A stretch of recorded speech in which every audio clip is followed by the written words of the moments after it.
O programa que você ouve agora é uma produção da Central 3. Está no ar com Felipe Figueiredo e Matias Pinto, o Fronteiras Invisíveis do Futebol, o podcast que desvenda a geopolítica do planeta Bola.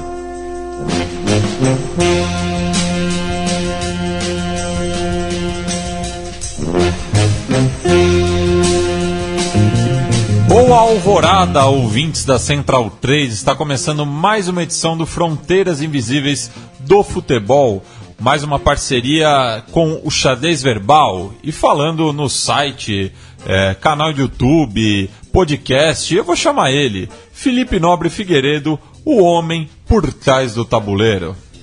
Olá, meu caro Matias, olá a todos os nossos ouvintes. Teremos aqui hoje um programa que era bastante desejado, um programa que vai ser bastante comprido, imagino eu, então já fica aí o aviso para todo mundo usar o botão do pause. E antes da gente começar a apresentar um tema, né? Primeiro agradecer nosso... e todo mundo deve estar achando que o tema vai ser, né, o Japão parte 2, ainda não. Ainda não. Vai ter o Japão, mas, né, agradecer nosso querido Biratã Leal, que esteve aqui nos estúdios no último programa, estará novamente, ou não, né, também, não precisa vir não, Biratã. Não, que isso, pode vir, Birá. Ele sempre recebe muito o carinho da torcida nos comentários, né, e falando em comentários, né, por exemplo, o Matheus de Paula falou grande Bira, né, quando na verdade é o Bira Banks. No último podcast, nosso ouvinte Denilton, nosso ouvinte de longuíssima data, recomendou um filme sobre a ocupação japonesa em Taiwan, chamado Seediq Daily, ou Bali, né? Seediq é S-E-E-D-I-Q, pelo menos é assim que ele escreveu. Se ele escreveu errado, não posso fazer nada. O Marcelo Morikawa disse sempre presente também. Disse que o programa foi muito especial para ele, porque a avó dele completaria 100 anos se estivesse ainda viva, e a avó dele, que era natural de Birigui, da primeira geração de descendentes nascidos no Brasil. Cidade da minha sogra. Às vezes vocês descobrem que vocês têm algum parentesco aí. Também a querida Beatriz Berto, sempre me confundo, que foi minha aluna, que também sempre divulga e comentou lá, e recentemente esteve na Coreia, depois vai, quem sabe, dar um depoimento aqui pra gente, já fica o aviso aí pra você, Beatriz.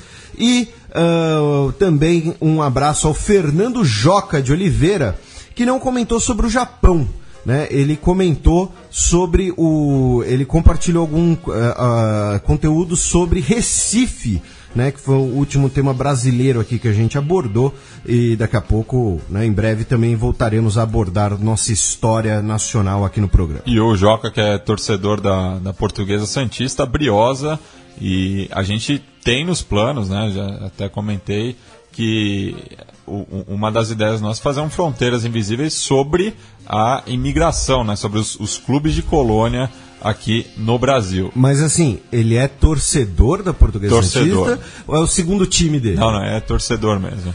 Torcedor. Então, olha, meus parabéns, porque é espécie em extinção, eu acho. Sim. E mandar um abraço também para Fernanda Gonçalves, que falou sobre o nome das eras no Japão, né, quando eles... que não necessariamente uma era só tem um nome após seu fim, e ela lembrou que a era atual que estamos é a Heisei, mas ela falou que o E é fechado, então seria como Heisei, e é isso. Sua aula de pronúncia japonesa ficou sensacional. Vocês pegaram a diferença? Expert em fonética japonesa. Bueno, a gente vai... O Felipe falou no começo do programa, você que percebeu pelo feed, enfim, você já sabe qual que é o tema, né? Não vou fazer o suspense, nossa, olha, vou revelar. Mas enfim, era um dos temas mais esperados, né? Quando a gente anunciou esse projeto de falar sobre futebol e geopolítica, porque é um caso didático, assim, vamos dizer, né? Tem uma relação muito forte. Muito forte. Então, vamos falar do País Basco, mas por que a gente vai falar do País Basco, né? Por duas razões. Uma uma efeméride e outra um fato que quem acompanha o xadrez verbal está por dentro já, né? O ETA entregou o seu arsenal na França, né? na parte basca da França, então dá sinais de que é o fim das atividades armadas do ETA. E, por outro lado, o programa está indo ao ar no dia 26 de abril, né, quarta-feira, a gente está gravando no dia 24, mas é efeméride dos 80 anos, perdão, nossa, ele fez história. 80 anos do bombardeio de Guernica, um episódio marcante da Guerra Civil Espanhola, e Guernica fica na província de Vizcaya, no País Basco. E vocês, imagino, conheçam, né, a obra do Pablo Picasso, que chocou o mundo, né, por conta desse laboratório da Blitzkrieg, né. Então, aproveitando essas duas datas, a gente vai falar um pouquinho aí do País Basco, e como o termo que o Matias usou foi muito bom, né? Um caso didático para você que odeia futebol, entender como o futebol tem ligação com tudo que a gente fala aqui. Então vamos passar para o primeiro bloco da origem do País Basco. A história. Bem, Felipe, vamos situar, né, o ouvinte que não conhece a geografia espanhola, né, e falar onde está localizada o País Basco, né? O País Basco ele inclui a Baía de Vizcaya, que talvez seja uma das melhores referências. Por quê? Porque imagine nosso ouvinte aí, caso você não possa acessar o Google, ver uma imagem, não pode colar, tá no carro. Imagine ali a França, né? E você tem a costa atlântica da França. E aí ela faz aquela curvinha não, né? Aquela curva ali de quase, né, 90 graus para virar a costa norte da Espanha, ali da Península Ibérica, né? Quando se forma a Península Ibérica, você tem os Pirineus, né, separando França e Espanha. O País Basco é ali, o País Basco é essa curva, é a região dessa curva, ali onde você tem os Pirineus, e aí você tem uma parte do lado espanhol e uma pequena parte do lado francês. Né? É mais ou menos isso, assim, para situar para quem estiver nos ouvindo, não tem como colar aí no mapa, numa imagem. E no caso francês isso fica muito claro, porque o País Basco francês está localizado no departamento que é conhecido como Pirineus Atlânticos. Então fica bem claro onde está o País Basco francês. E a origem, né, da população humana no País Basco, tem os primeiros registros são de 35 mil anos atrás, incluindo aí resquícios arqueológicos do homem de Cro-Magnon, né, que ali foi um dos primeiros homens, né, um dos primeiros espécimes, né, do Homo sapiens, né, que é a versão que deu errada dos primatas, isso, né? O chimpanzé tá lá de boa cuidando da vida dele, brotou o homem pra... Enfim, um abraço pro nosso amigo Bruno Faria, que está na Catalunha, ali próximo nesse momento. E que é um dos grandes proponentes dessa tese, de que o homem é o chimpanzé que deu errado. E tem uma, digamos assim, uma polêmica arqueológica. Por quê? Porque isso que a gente está falando é uma descendência, é um vestígio arqueológico humano. Agora, as evidências arqueológicas que seriam próprias da cultura basca, do povo basco, ou seja, alguma questão de construção, ou então resquícios de utensílios, alguma coisa assim, não tem como a gente ficar discutindo muito isso aqui, até porque nem eu nem o Matias somos arqueólogos, embora isso seja um ramo da história, mas tem muita discussão sobre quais seriam os primeiros sinais de uma cultura basca. Né? Então você tem, e aí obviamente essa discussão é apropriada pelo nacionalismo basco, né? Alguns nacionalistas vão dizer que os bascos estão nessa região há milênios, e outros cientistas, outros pesquisadores vão falar que as evidências arqueológicas que podem ser caracterizadas como tipicamente bascas são mais recentes. E junto com isso você tem uma série de discussões genéticas, né, da qual seria quem seriam os ancestrais do povo basco, e aí seriam ali alguns povos de agricultores, especialmente da região da antiga Aquitânia.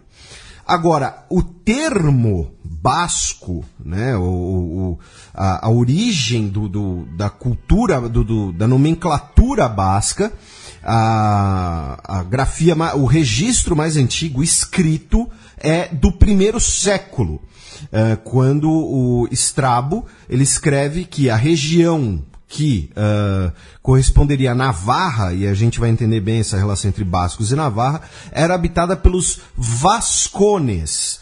E é curioso, porque basco, né, em várias grafias, é Vasco, né, com V, os vascones, país Vasco, e às vezes inclusive também na pronúncia.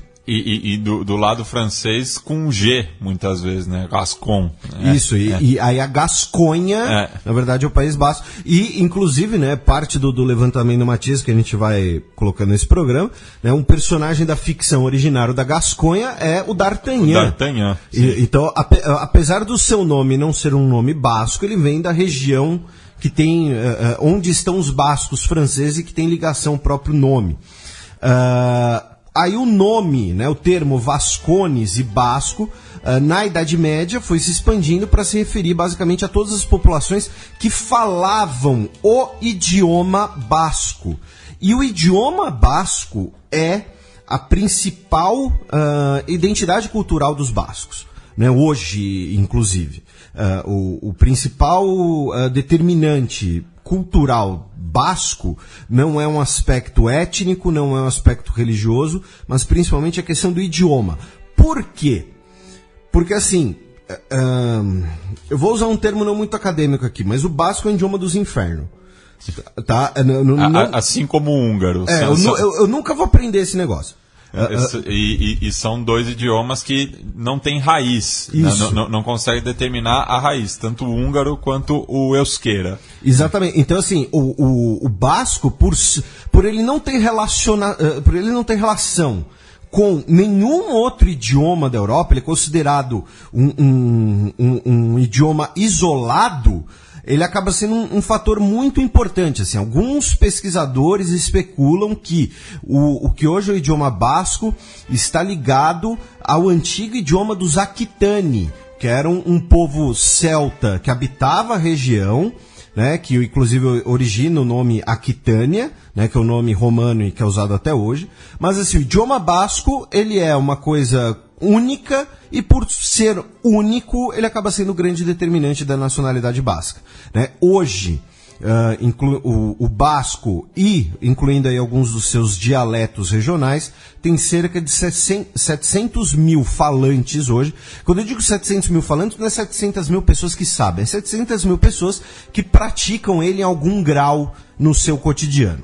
E a esmagadora maioria, mais de 90% desses 700 mil, estão dentro da Espanha. Passando aqui para a antiguidade, né, para os romanos, chegam na região, conquistam a região, e Pompeu, né, o Pompeu, que depois vai ser rival de Júlio César, que é o conquistador da região, ele funda a cidade de Pompaelo, em sua própria homenagem, que hoje é Pamplona, né, que o nome em basco é Irunea, não tem nada a ver com Pamplona. Né? Pamplona é o nome ególatra em homenagem ao Pompeu. E Pamplona é, historicamente, a capital de Navarra, que seria a precursora do País Basco, que hoje tem Pamplona é muito importante para os bascos ainda, claro, mas hoje a principal cidade basca acaba sendo Bilbao. Né? Rivalizando com San Sebastián, né, que em euskera é Donostia. Aí você tem o nome cristão, né, o nome local, e San Sebastián, que é uma das cidades, considerada uma das praias mais paradisíacas da Europa, não sei, não conheço, infelizmente. E aí, curiosamente, como o idioma basco, né, ele sobrevive, esse idioma único? Porque como era uma região um pouco mais isolada ali, pela característica geográfica dos Pirineus, pela Baía de Viscaia, os romanos não exerceram um domínio direto sobre aquela região. Não foi que nem a Gália, em que você tem uma romanização da região. Os romanos exerceram um domínio bastante frouxo. Frouxo não no sentido de fracote, mas de solto. Então o idioma basco sobreviveu e vários bascos foram alistados nas tropas romanas como tribos federadas. É um processo que a gente costuma associar aos germânicos, né, séculos depois, mas que também aconteceu com os bascos, que eram um povo celta. E aí os bascos só foram realizar levantes contra os romanos já nos séculos 4 e 5, ou seja, já no final do Império Romano, declínio, especialmente por razões econômicas, né? Você começa a ter, então, disputa por terras, disputa por fontes de alimentos. Então, os levantes bascos só foram acontecer já no final do Império Romano. E nessa transição, né, do Império Romano para a Idade Média, também tem outro fator muito curioso, que é o seguinte: os bascos, eles demoraram muito para ser cristianizados, para ser evangelizados. Eles mantiveram seus hábitos ditos pagãos, né, sua mitologia com relação aos celtas, de uma forma bastante extensa. Eles só foram o processo de cristianização do País Basco só foi ganhar fôlego já nos séculos 8 e 9, com a expansão carolíngia, e só teria sido concluído lá no século XIX. No século XV, desculpem. O grande processo aí de conversão em massa foi com Pepino Breve, né, um dos filhos do Carlos Magno, que tem esse nome, né, que chama ao bullying, né? Não, ele deixou Carlos o Calvo, Pepino o Breve e Lotário. Porra! O Carlos Magno era um fanfarrão. Ele trollou os próprios filhos, né? Mas, agora, falando sério, né? Quando o Pepino Breve faz a última grande investida dos francos, né, contra os bascos e os aquitânios, e termina de conquistar a região. Nesse processo aí de uma expansão do Império Franco, né, que é mais ou menos o que hoje é a França, né, a conquista da Aquitânia, que é um processo muito importante, tanto no período merovingio quanto no período carolíngio, nós temos a formação do Ducado da Gasconha, ou também o Ducado da Vascônia, né? Justamente essa questão de diferentes pronúncias, diferentes grafias, em 602, ou seja, a Alta Idade Média, que era uma marca franca. Uma marca era como se fosse um reino tributário, uma espécie de, né, um ducado ali, como se fosse um reino vassalo, né, para dar aqui uma analogia, né? E a região tinha a presença dos visigodos, que tinham se estabelecido em Sevilha, né, o reino visigótico da Espanha.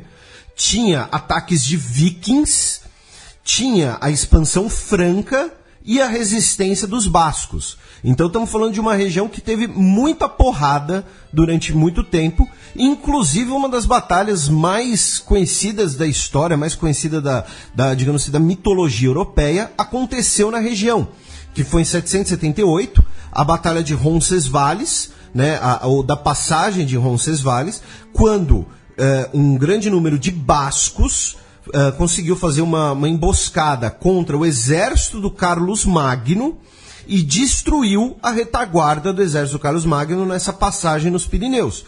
E o exército de Carlos Magno, que era a retaguarda que era liderada por Rolando, que aí depois se torna o paradigma, né, do cavaleiro europeu, né, o Código da Cavalaria, a canção de Rolando. O Rolando inspira depois os personagens das sagas do Rei Arthur, né, muito do que a gente aprende como sendo na mitologia do Lancelot teria na verdade relação com o Rolando. E, né, que o Rolando, ele morre bravamente, ele destrói a sua própria espada para ela não cair nas mãos dos bascos. Depois adaptam essa história como sendo uma luta contra os muçulmanos, mas ainda não eram os muçulmanos, eram os bascos. E essa foi a única derrota militar do Carlos Magno. Aí, em 1824, é formado o Reino de Pamplona, um reino medieval, que depois vai se tornar o reino de Navarra, né, ou seja, um dos reinos espanhóis da Reconquista, da expansão ultramarina, e é o mesmo reino, tá? O reino de Pamplona depois vira o reino de Navarra. O seu primeiro rei é Inigo Arista, ou seja, o nome dele é um nome, a grafia dele já deixa muito clara que é uma grafia basca. A partir do século X eles se aliam com o reino de Leão. Depois, o reino de Navarra se torna parte do reino da Espanha por conquista e casamento com o reino de Castela. E aí, a gente tem o fim do reino de Navarra, do antigo reino basco, digamos assim. Primeiro, em 1589, quando o rei Henrique de Navarra herda o trono francês, como Henrique IV da França. E em 1620, o que restava do País Basco é anexado ao reino francês. Então, em 1524, a parte sul de Navarra se torna parte do reino da Espanha e em 1620 o que sobrou se torna parte do reino da França. Nesse período, a principal atividade econômica no País Basco é justamente pela sua localização, pela curvinha ali, né, a atividade mercantil e operações marítimas, né, atividade mercantil, baleeiros bascos, né, ali na Baía de Biscaia. Lembrando que a pesca da baleia era para carne, para você extrair gordura, para você fazer óleo, combustível. Né, não era só por diversão que nem alguns fazem ainda hoje, né, senhor Japão. E tem uma anedota, né, curiosa sobre os baleeiros bascos. A gente até comentou há 2 anos no Xadrez Verbal de que um naufrágio de 3 navios baleeiros bascos chegou na Islândia, e isso em 1615, na província de Westfjords, e esses 80 sobreviventes começaram a causar, porque não tinham o que comer, começaram a assaltar as propriedades. Então, na época, as autoridades islandesas dessa província assinaram um decreto que você poderia matar um basco sem sofrer consequências. E esse decreto ficou valendo por 400 anos. Ele só foi revogado em 2015, na presença do governador de Guipúzcoa, o Martim Garitano, e ele e os turistas bascos ficaram muito felizes que isso acabou. Então, ou seja, um islandês podia matar um basco sem consequências até 2 anos atrás. Pois é, será que algum islandês ficou triste com isso?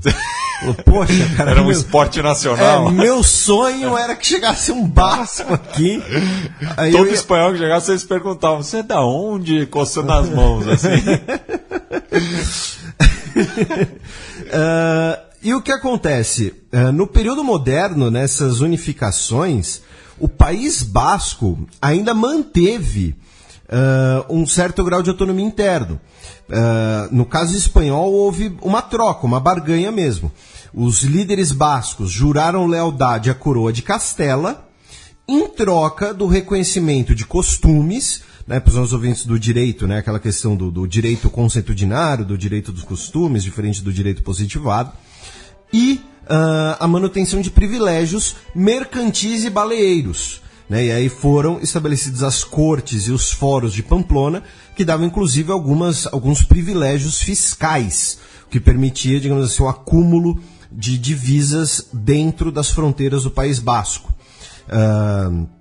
Posteriormente, nós temos o estabelecimento da Inquisição espanhola na região do País Basco, por isso que algumas pessoas dizem que o período do paganismo no País Basco dura bastante, e a partilha final, a partida oficializada do País Basco entre França e Espanha. Quando eu digo oficializada, agora entre a França e entre a Espanha. Não apenas a fusão, a absorção dessas regiões, mas com um reconhecendo o direito do outro. Então a França olha e fala: Espanha, dos Pirineus para lá é seu, dos Pirineus para cá é meu, e fechou.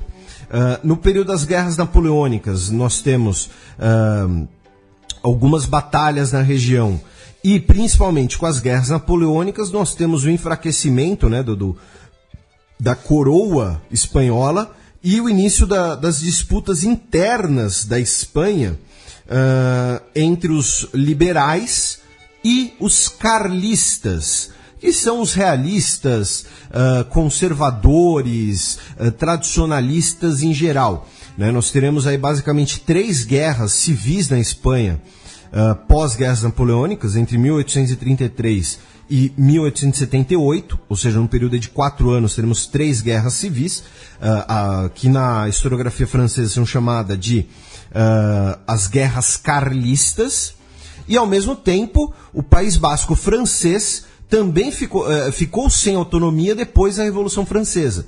Né? Ou seja, as guerras napoleônicas não influenciam apenas a Península Ibérica, né, a partir do conflito, mas também a Revolução Interna na França acaba com a autonomia interna do País Basco na França. E, curiosamente, ao contrário do que os nossos ouvintes podem pensar, ao contrário do que a história recente do País Basco possa denotar, os bascos, nas guerras carlistas, ficaram do lado dos carlistas, dos realistas. Por quê? Porque eles consideravam que aquilo era o mais vantajoso, porque eles já tinham uma relação com a coroa de Castela, já tinham oferecido sua lealdade, em troca tinham autonomia interna, então a forma de garantir autonomia interna para eles era lutando ao lado da coroa. Se os liberais vencessem, embora tivesse uma descentralização política, muito provavelmente, ao mesmo eles temiam que perdessem ali a sua autonomia e os seus privilégios mercantis e baleeiros. Então, ao contrário do que a gente pode pensar, os bascos ficaram do lado dos carlistas. E no século XIX, a gente tem aí um ponto de virada importantíssimo na história basca. Por quê? Porque em meados do século XIX, o País Basco se torna uma das primeiras regiões da Europa continental e a primeira região da Espanha a passar por um processo de industrialização. Por quê? Porque na região do País Basco você tem carvão mineral e minério de ferro de uma qualidade extrema, e hoje isso pode ser um pouco irrelevante, porque você pode comprar no mercado internacional, você tem processos já de refino para melhorar a qualidade, mas no século XIX era o seguinte, você achava o carvão, se ele era ruim ou bom, isso influenciava a sua produção, a sua vida, e você não tinha muito como fazer alguma coisa em relação a isso. Então você começa um processo de industrialização do País Basco, a exportação dessas matérias-primas também para os britânicos. Os britânicos, por sua vez, vão fazer investimentos locais para melhorar essa extração, então ferrovias, todo aquele tipo de coisa. Com essa industrialização, o crescimento de investimentos, a disponibilidade de capital, a gente tem uma expansão do sistema bancário no País Basco. Lembrando que o sistema bancário nos países latinos em geral, né, Espanha, Portugal, Itália e depois os países ibero-americanos, ele costuma ser um pouco mais atrasado por uma questão ideológica. Né? O Max Weber trata muito disso, né, na sua obra principal, Ética Protestante e o Espírito do Capitalismo. Que é livro de cabeceira do Marcelo Debrecht. Me pegou de surpresa. Mas que é basicamente o seguinte, para os católicos, né, o trabalho é uma punição, quase, né? Você trabalha porque Caim e Abel foram expulsos do paraíso. Você ganhar dinheiro é um pecado, então você tem que doar parte do seu dinheiro para a igreja. E usura é proibido, usura é pecado. Então por isso que, né, tem aquele arquétipo, digamos assim, né, de que durante muito tempo os banqueiros europeus foram de origem judaica porque eles não sofreriam com isso, né, com essa questão da usura, e aí surge o estereótipo racista do judeu ganancioso, do judeu sem escrúpulos e tudo mais. Mas no País Basco você tem um desenvolvimento do sistema bancário porque você começa um processo de industrialização, então você tem um sistema bancário que vai se desenvolver muito mais rápido, com muito mais solidez, e o maior exemplo disso é que todo mundo conhece pelo menos um banco basco, que é o Banco Bilbao Vizcaya. Sim, BBVA. Que inclusive já operou no Brasil, acho que hoje ele não é mais banco de varejo no Brasil, não tenho certeza. O próprio Banco Santander, embora não seja um banco basco, é ali do lado, também está ligado a esse processo. O Banco Santander hoje é um dos maiores bancos do mundo. Então nós temos aqui uma expansão da industrialização basca e do sistema bancário basco antes do que o restante da Espanha e em relação à industrialização pioneiro na Europa continental. E esse processo vai ter uma expansão com a Primeira Guerra Mundial, né, já que os centros industriais tradicionais ou maiores agora estarão envolvidos no conflito, né, uma coisa parecida com o que acontece no Brasil. E aí, nesse período moderno, né, com o século XIX, surge aí o nacionalismo basco, né? Porque agora o que acontece, né? O País Basco, você tem o termo País Basco, ele pode se aplicar a duas coisas. E hoje, inclusive, por isso que é bom fazer essa distinção. A comunidade basca autônoma dentro da Espanha, ou então ao grande País Basco, digamos assim, que seria a união da província autônoma basca espanhola, da província de Navarra espanhola e do País Basco francês, que é parte do departamento dos Pirineus Atlânticos, como você mencionou. E aí o nacionalismo basco ele surge como justamente um movimento irredentista, né? Uma questão aí de você unificar essas três regiões. Em 1876, as últimas instituições de autonomia dos bascos são abolidas. É estabelecido um acordo econômico ali entre o governo de Madrid e a região basca, porém, na verdade, você tem ali você encerra a autonomia regional basca no final do século XIX. E com isso, você tem o surgimento do nacionalismo basco, né, cujo pai, digamos assim, é o Sabino Arana Goiri, que nasceu em Vizcaya em 1865, morreu em 1903. Ele foi um político e escritor. E ele vai dizer que a identidade basca, a personalidade basca, está sendo diluída pela presença espanhola, está sendo diluída pela autoridade central em Madrid. Inclusive, o Sabino Arana Goiri, ele era um cara... Assim, a minha intenção não é ofender os bascos, nem o movimento basco, mas ele era um cara, de certo modo, racista, porque ele dizia que o povo basco era superior ao povo madrilenho, ao povo castelhano. Mas, então, você tem ali no século XIX, que é o século em que surgem os nacionalismos, né, justamente o estabelecimento do nacionalismo basco. Ele funda o Partido Nacionalista Basco em 1895, que existe até hoje. Exatamente, né? O PNV. E o seu irmão, Luís, foi um dos autores da bandeira do País Basco, a Icurrina, né, que um monte de gente talvez conheça, né, que lembra um pouco ali a bandeira do Reino Unido, mas com cores diferentes, e se torna o principal líder nacionalista basco após a morte do Sabino.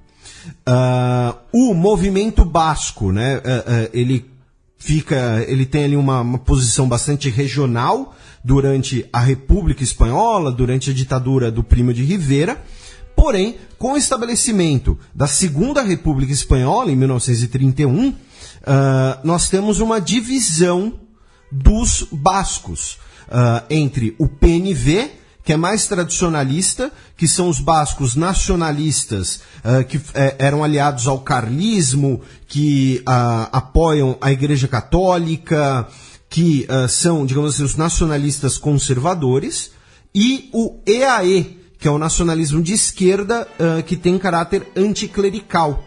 E aí, esse racha entre os bascos vai influenciar muito o País Basco na Guerra Civil. Por quê?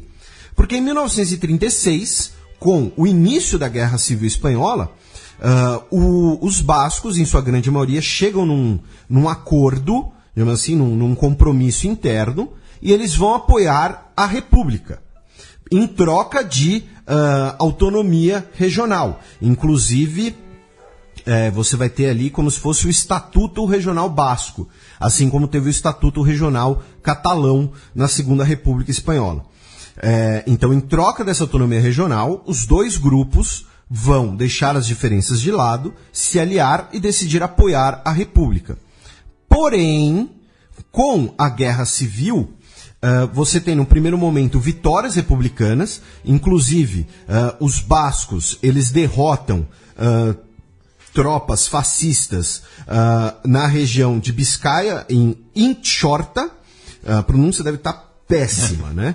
É estabelecido um governo republicano autônomo basco, com o José Antônio Aguirre, do PNV, como lehendakari, ou que seria o presidente, e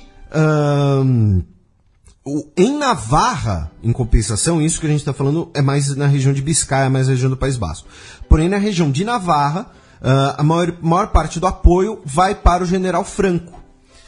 E aí nós temos 3 eventos que vão ser determinantes na identidade basca. O primeiro é em 26 de abril de 1937, né, como a gente já falou na introdução, quando, a pedido do Franco, a Legião Condor, da Luftwaffe, da Força Aérea Alemã, bombardeia a cidade de Guernica. E bombardeia faz basicamente um carpet bomb, né, um bombardeio tapete, que é você terraplanar a cidade, como inclusive uma forma de testar o poder aéreo. E por que Guernica? Né, porque Guernica é um dos símbolos culturais e espirituais do País Basco. Né, a Guernicaco arbola, né, a árvore de Guernica, é um dos símbolos tradicionais do povo basco. A Guernica ali é como se fosse um berço cultural dos bascos, então era você destruir um símbolo basco. Posteriormente, em junho de 1937... Que era outra tática da máquina de guerra nazista, que é a guerra psicológica também. Né? Você ataca não só alvos estratégicos do ponto de vista militar, mas também para mexer com o próprio... A moral das pessoas.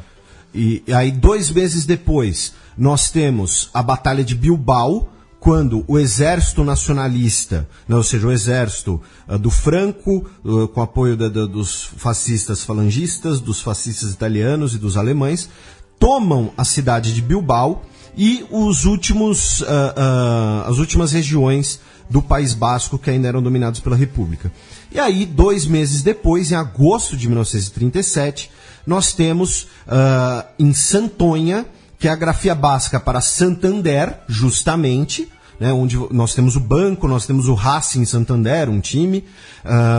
Em agosto... Que fica na comunidade autônoma da Cantábria, que é a vizinha. A oeste, né, do País Basco. E aí, em Santonha, nós temos o que os republicanos e a esquerda basca vão chamar de a traição de Santonha. E é uma traição dupla, digamos assim. Por quê?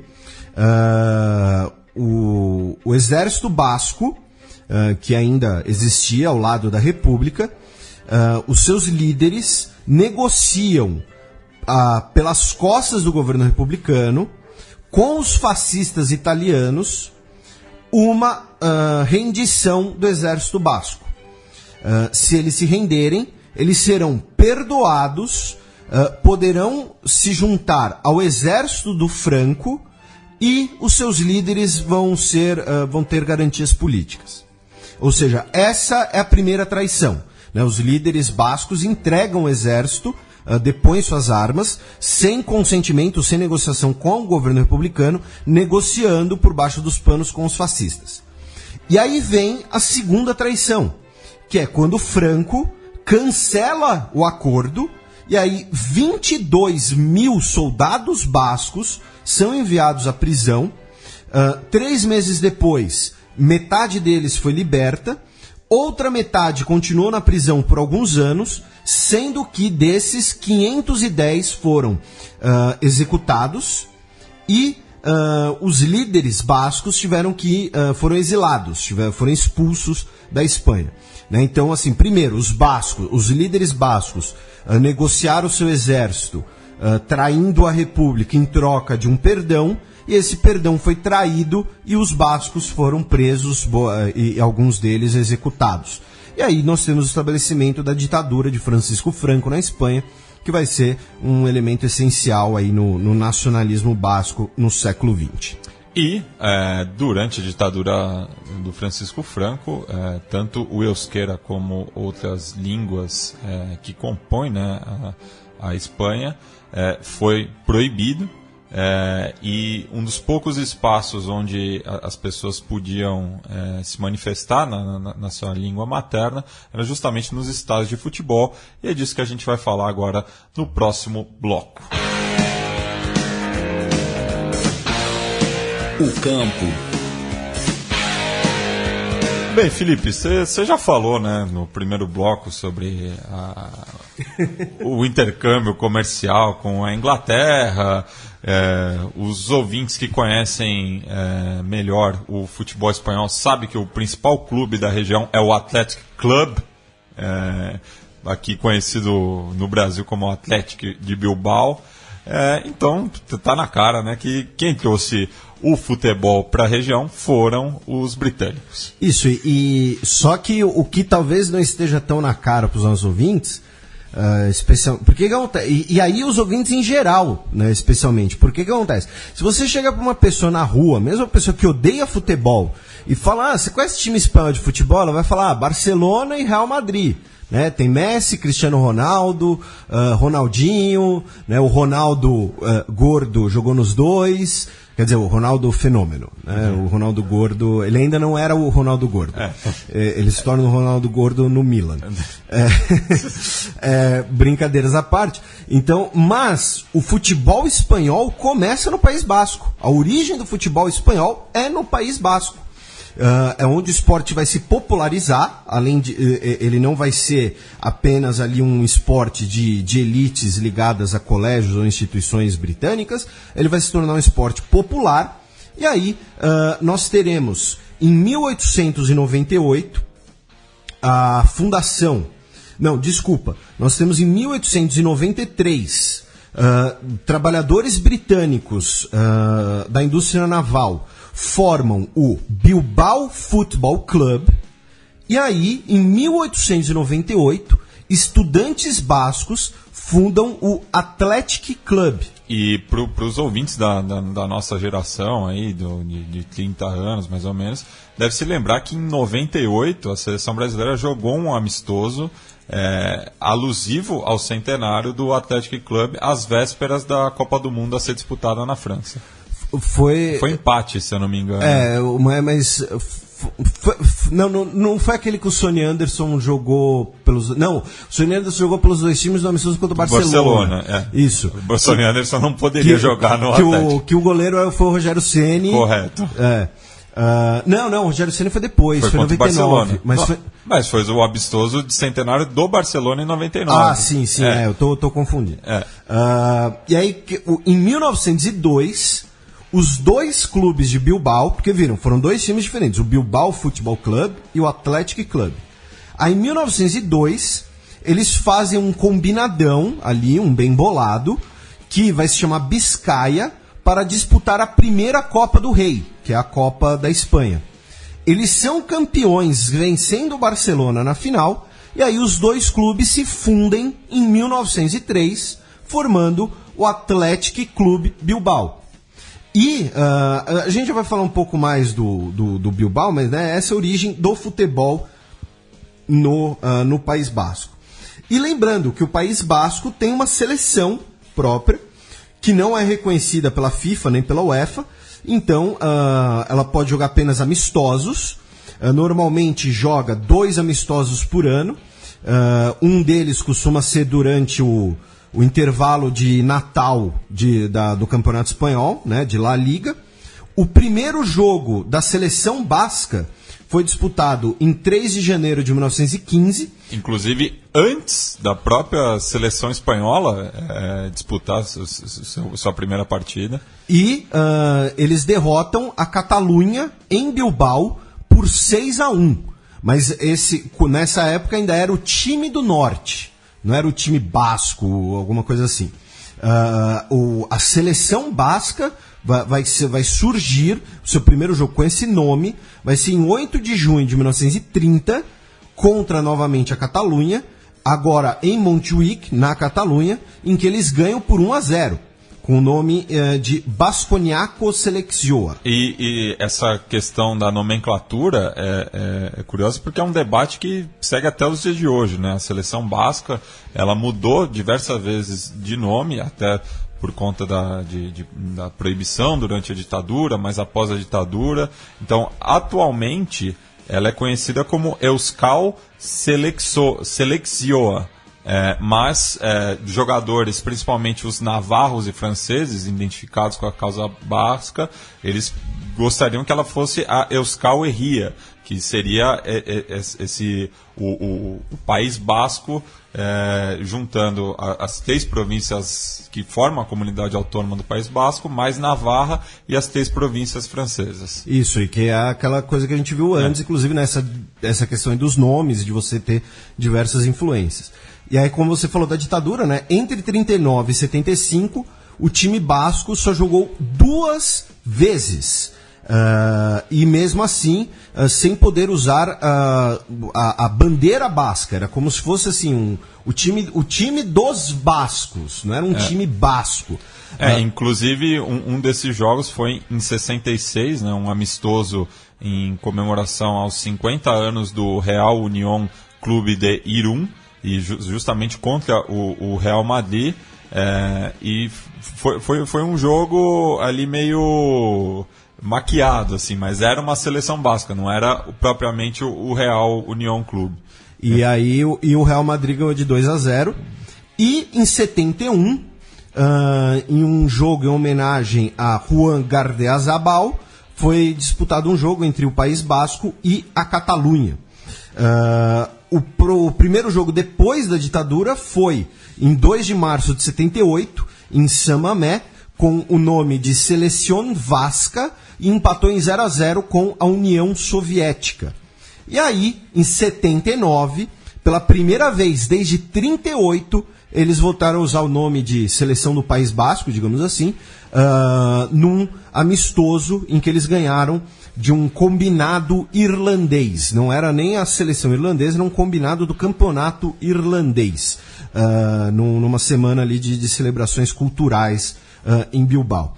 Né? E aí nós temos essa questão aí da polêmica do nome, né, que você mencionou, e né, só para mencionar aqui, né, o retrospecto da seleção basca, em 49 jogos, foram 32 vitórias, 8 empates, 9 derrotas, um jogo símbolo muito forte, e que é considerado talvez o principal jogo, né, do País Basco, foi em 28 de dezembro de 1914, quando em Samamé, no País Basco, houve um jogo País Basco contra a Catalunha para celebrar 100 anos do primeiro jogo entre os dois times. O jogo terminou empatado em 1-1.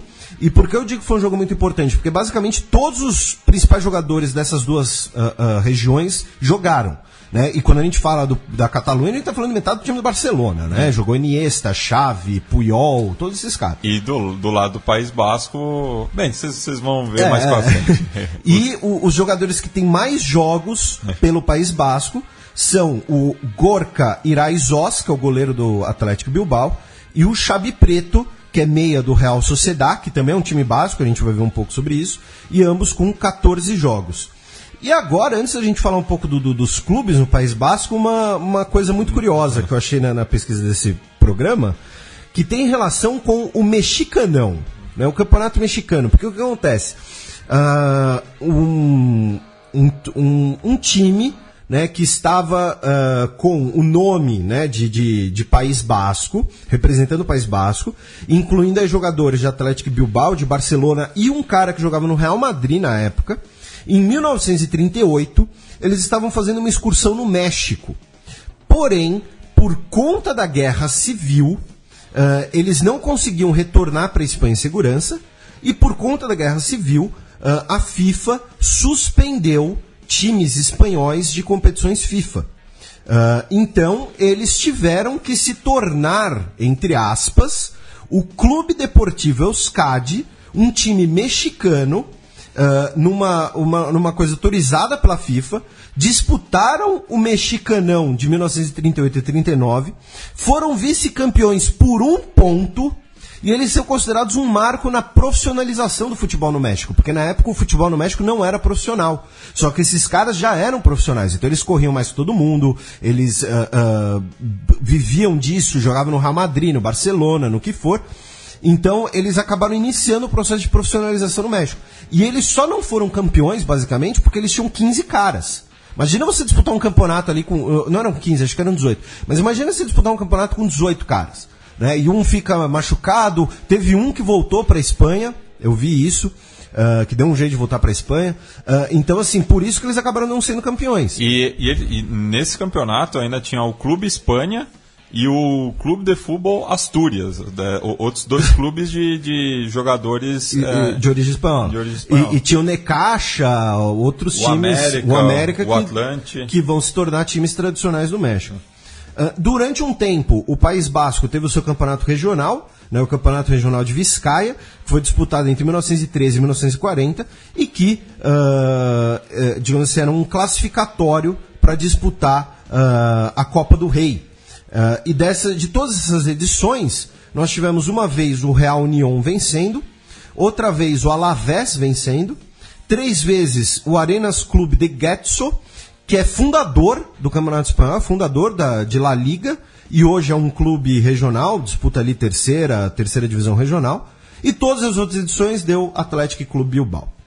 E aí, por isso, vamos falar aqui um pouco dos clubes, né, bascos, e vocês vão ver uma questão identitária muito forte, muito importante aqui. Né? O mais antigo é o Athletic Bilbao, de 1898. Ele só escala jogadores bascos, só contrata jogadores bascos. Eles formam jogadores e escalam, ele não aceita jogadores estrangeiros. Tirando os fundadores ingleses nos seus inícios. Ah, sim, hoje em dia. A política de contratação, mas eles têm expandido cada vez mais essa política, o critério. A gente vai entrar um pouco nisso quando a gente falar de jogo, mas assim, tanto que apenas em 2011 nós tivemos um negro vestindo a camisa do Athletic Bilbao, que foi o Jonas Ramalho, que é filho de uma mãe basca e um pai angolano. E no elenco atual tem o Iñaki Williams, que é filho de pais liberianos que migraram para o País Basco. Mas o próprio nome dele indica que a família se adaptou à região. Iñaki, né? Iñaki é um nome bastante próprio. É um dos clubes que nunca foi rebaixado em La Liga, junto com o Real Madrid e Barcelona.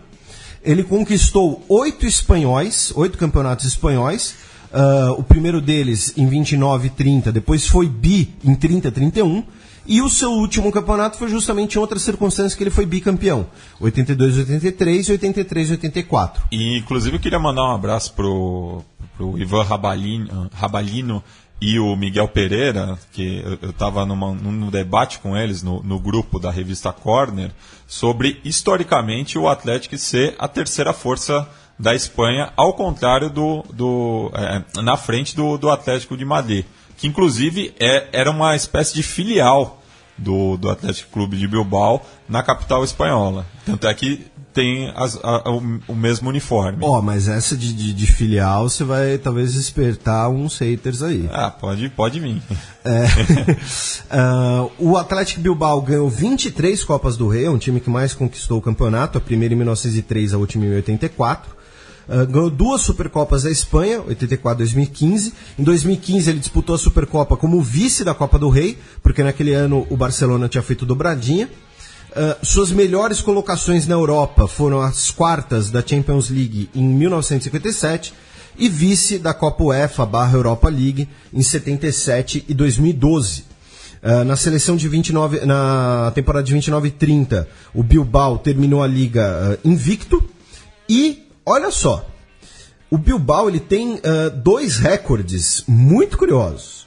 O primeiro a maior vitória da história de La Liga é do Bilbao, em 1931, metendo 12-1 no Barcelona.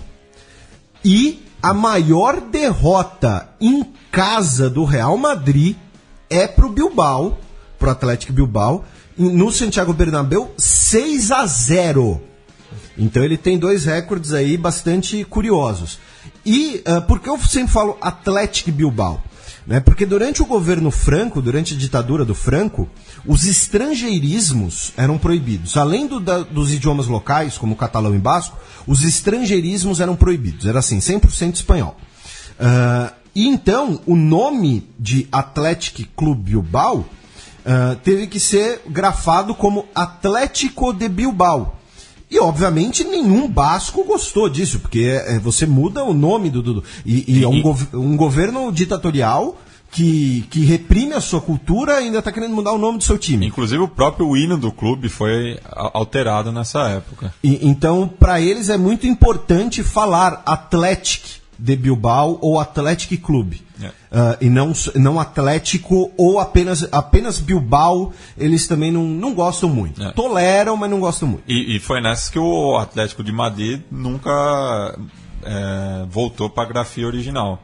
Permaneceu o Atlético de Madrid. Em 1909 é fundado o grande rival do Atlético Bilbao, que é o Real Sociedad. E aí o Real Sociedad ele foi fundado em San Sebastián, né, que é uma cidade, como a gente falou, paradisíaca, turística. E aí, em 1910, o então rei Afonso XIII estava lá, ele passava os verões em San Sebastián, e aí ele deu ao clube o seu apoio, né?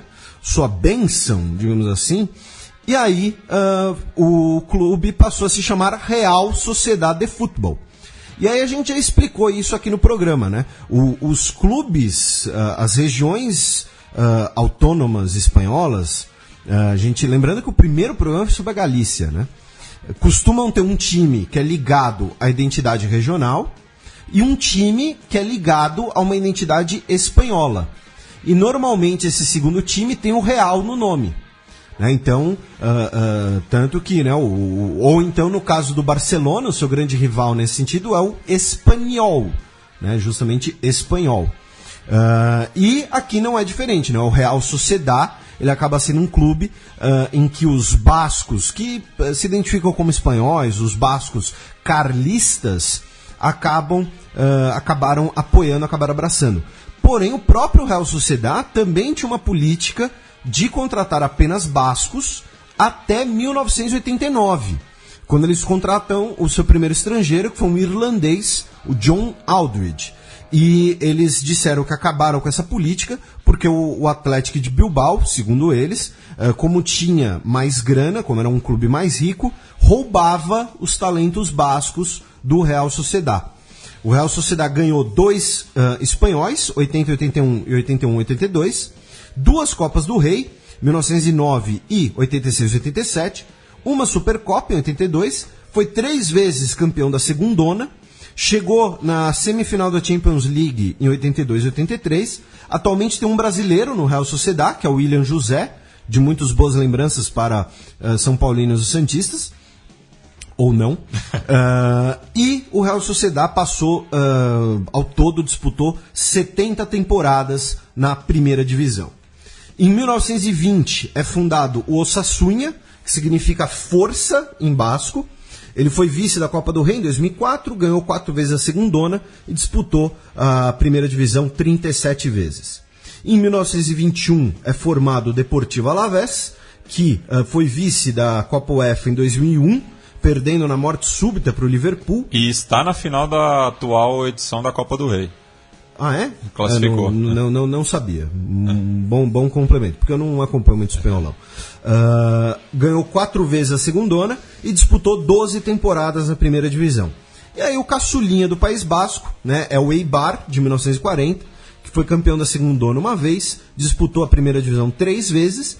Só que, por que a gente está falando desses clubes? Porque esses 5 clubes bascos atualmente estão na primeira divisão espanhola. Ou seja, 1/4 da primeira divisão espanhola, 25%, é de clubes bascos. É bastante desproporcional, digamos assim. E aí a gente tem 2 rivalidades, né, muito grandes no País Basco. A primeira é o derby basco, entre Real Sociedad e Atlético de Bilbao, que além dessa questão de como lidam com a identidade basca, também é uma rivalidade entre províncias, né? Já que um é de Biscaia e o outro é de Guipúzcoa. O derby foi jogado pela primeira vez em abril de 1909 e pela Liga Espanhola foram disputados 140 jogos, 58 vitórias do Atlético Bilbao, 46 do Real Sociedad e 36 empates. E a outra grande rivalidade é entre o Atlético Bilbao e o Real Madrid por 2 motivos. O primeiro é o político, né? Já que o nacionalismo basco, né, costuma se aflorar, já que o Real Madrid é visto como o time da capital, o time da coroa, o time castelhano, o time do Franco, também, né? Então ele junta todas essas identidades em torno do Real Madrid e, em contraste, né, o nacionalismo basco representado pelo Athletic Bilbao. Então as partidas costumam sempre ter um maior policiamento, costumam ter sempre uma questão política nelas. E o segundo motivo dessa rivalidade é que nos primeiros anos do futebol na Espanha, eram as duas potências do futebol. Eram os dois times que sempre chegavam nas cabeças. Tanto que, óbvio, no campeonato, por pontos corridos, é difícil precisar, né, os embates decisivos entre os dois. Mas, por 7 vezes, a final da Copa do Rei foi decidida entre os dois clubes. Com o Athletic Bilbao vencendo 5 vezes e o Real Madrid vencendo 2. Só que estamos falando justamente das primeiras Copas do Rei, né? Por exemplo, 1903, 1906. A última vez que eles decidiram a Copa do Rei foi em 1958 só, com a vitória do Athletic Bilbao. E pela Liga, eles disputaram 172 jogos, com 89 vitórias do Real Madrid, 51 vitórias do Athletic Bilbao e 32 empates. Complementos antes da gente falar dos jogadores? Eu só lembrei de um caso que ficou bastante emblemático na Espanha no final dos anos 90, quando um torcedor da Real Sociedad, o Aitor Zabaleta Cortázar, foi assassinado na véspera de uma partida contra o Atlético de Madrid no Vicente Calderón, na capital espanhola. E ele foi assassinado por membros da Frente Atlético, né, o grupo ultra nacionalista do clube madrilenho, justamente com a acusação de que ele seria um etarra, um membro do ETA. E para quem não sabe o que é o ETA vai entender. E aí agora a gente vai falar aqui de alguns jogadores de origem basca com destaque. E por que eu disse alguns? Porque, obviamente, não dá para falar de todos os jogadores bascos, já que vocês viram que estamos falando aqui de uma história, de uma camisa pesada também. Então aqui a gente fez alguma seleção de alguns nomes que, inclusive, vocês possam conhecer. Inclusive, eu fiz um levantamento, né, de que as províncias de Vizcaya e Guipúzcoa são as recordistas em convocações para a seleção espanhola, com 96 e 75 jogadores, respectivamente, somadas as duas, dá cerca de 23% de todos os jogadores que já defenderam a seleção espanhola. Inclusive, a primeira equipe nacional que representou a Espanha nos Jogos Olímpicos de 1920, no qual 8 jogadores eram dessas províncias, né? Destacando-se o Rafael Moreno Aranzadi, conhecido como Pichichi. Hoje, até os dias de hoje, o troféu Pichichi é oferecido pelo Diário Marca ao artilheiro da Liga, e era o apelido dele, ele que também foi tetracampeão da Copa do Rei pelo Atlético Clube. O Patrício Arabolassa, que foi o autor do primeiro gol dessa seleção, na vitória por 1-0 diante da Dinamarca. Lembrando que nessa ocasião os espanhóis foram ganhar a medalha de prata no futebol. Também no comando da seleção espanhola tivemos 9 treinadores de origem basca, inclusive o atual, o Rulén Lopetegui, que é de Azte-Azú, em Guipúzcoa. E falando, né, você falou do Pichichi, né, que é o nome do troféu do artilheiro do espanholão. Um que eu não sabia, que me pegou de surpresa, inclusive eu sofri uma violência verbal aqui por não saber dessa informação. O Andoni Zubizarreta, né, um dos principais goleiros espanhóis, jogou entre 80 e 98, foi bicampeão espanhol com o Bilbao, foi campeão europeu pelo Barcelona em 91, depois tomou gol de falta do Raí no 92. 92. 91, 92. 126 jogos pela camisa espanhola. É o quarto jogador que mais vezes defendeu a Fúria. Ele é de origem basca. Ele é de Álava, que é a província menos populosa das 4. Ele era basco antes de ser cool. O Andoni Goicoechea Alasgoaca, conhecido como Goico, que era um zagueiro, uma figura importante do Atlético Bilbao entre 75 e 87, quando foi bicampeão espanhol, que era conhecido como o Açougueiro, e ele quase acabou com a carreira do Maradona, ele quebrou o tornozelo do Maradona, e depois, o Maradona na época jogava no Barcelona, e depois teve um outro Atlético Bilbao e Barcelona, na qual ele começou uma briga generalizada, dando uma voadora no peito do Maradona e foi suspenso por 12 jogos. Ou seja, estamos falando de um cara 13, né? O Jesus Garay, zagueiro, jogou entre 50 e 66 no Atlético Bilbao no Barcelona. O Gais Casabala Mendieta, que alguns dos nossos ouvintes talvez lembrem-se dele, ele jogou entre 93 e 2008, jogou no Valência, no Barcelona, na Lazio. O José Besteberria, que é considerado um ídolo no Atlético Bilbao, jogou entre 95 e 2010, é um dos maiores artilheiros da história do clube, e é considerado um ídolo porque ele diversas vezes recusou propostas para ir para outros times, fora da Espanha, inclusive. E, finalmente, o Telmo Zarra, jogou entre 39 e 57, que é considerado, né, especialmente pela crônica, pelas antigas gerações, pela história, digamos assim, provavelmente o maior jogador basco do futebol, né? Jogou entre 39 e 57. E ele que era o maior artilheiro da Liga até 2014, quando tanto o Cristiano Ronaldo quanto o Lionel Messi superaram a marca de 251 gols, mas tem um porém aí, porque são 251 gols contabilizados, porque o sistema de artilharia na Espanha, ele não pegou toda a carreira do Telmo Zarra. Então acreditam que ele fez muito mais do que 251 gols, e pela seleção espanhola, ele tem uma média de 1 gol por jogo, jogou 20 partidas, converteu 20 vezes. Só que esse número é superado, essa média é superada por outro basco, o Isidro Langara, que tem a maior média de gols pela seleção espanhola. Ele jogou apenas 12 oportunidades, mas converteu 17 gols. Então, uma média de 1,42 gols por partida. E o jogador mais jovem a defender a seleção espanhola foi o Ángel Zubieta, que com apenas 17 anos e 9 meses jogou pela Espanha, e depois ele fez parte do Euskadi, né, o clube que jogou a Liga Mexicana, e também foi campeão argentino pelo São Lourenço. Um andarilho. Já que você falou em argentino, né, um gancho aqui atualmente nós temos 3 jogadores, né, que são descendentes de bascos, que são... O primeiro deles é o Gonzalo Higuaín, né, por isso o gancho da Argentina, atualmente joga na Juventus, jogou no Napoli, que ele é descendente de bascos, embora ele não seja, digamos assim, ligado a isso. Outro caso é o Fernando Amoribieta, que é zagueiro, joga desde 2003, jogou no Bilbao, no Atlético Bilbao. Ele chegou a jogar também nas seleções de base da Espanha. Ele é filho de bascos, né? Ele nasceu por acaso na Venezuela, mas desde 2011 ele defende a seleção Vinotinto. Então, aí você deu spoiler, ele joga pela seleção venezuelana. E um também que me foi pego de surpresa, o Diego Forlán, que jogou entre 97 e 2016. Ele ainda joga, mas ele joga na Índia, então não conta. Que é descendente de bascos.